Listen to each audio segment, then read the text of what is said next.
Hello friends, good morning. সবাই কেমন আছো? আশা করছি সবাই খুব ভালো আছে। দেখো সকাল থেকে মেঘ করেছে আর দেখতে দেখতে বৃষ্টিও শুরু হয়ে গেছে। আর এই বৃষ্টির দিনে মাংস হবে না তাই কখন হয়? বাবা বাজার থেকে মাংস কিনে নিয়ে এসছে আর আমি ঝটফট করে মাংসটা রান্না করতে রেডি করে দিয়েছি। এর মধ্যে সব মশলা দিয়ে মাখিয়ে নিয়েছি আর কড়াইতে কিছু পেঁয়াজ বেরেস্তা করে নিচ্ছি। পেঁয়াজ বেরেস্তা হয়ে গেছে, এবার ওই কড়াইতে কিছু আলু আর কিছু কেটে রাখা পেঁপে দিয়ে ভেজে নেব। তো আমার আলু আর পেঁপে ভাজা হয়ে গেছে। এবার ওই একই তেলে গোটা গরম মশলা দিয়ে দিলাম আর পেঁয়াজ দিয়ে দিয়েছি। এবার টমেটো দিলাম। এবার এগুলো ভাজা হয়ে গেছে।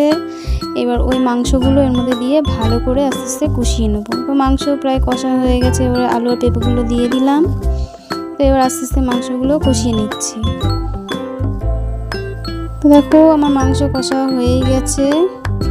এবার এর মধ্যে জল দিয়ে দিচ্ছি। মাংস হয়ে এসছে প্রায়। এবার এর মধ্যে ওই বেরেস্তাগুলো দিয়ে গরম মশলা দিয়ে নামিয়ে দিচ্ছি।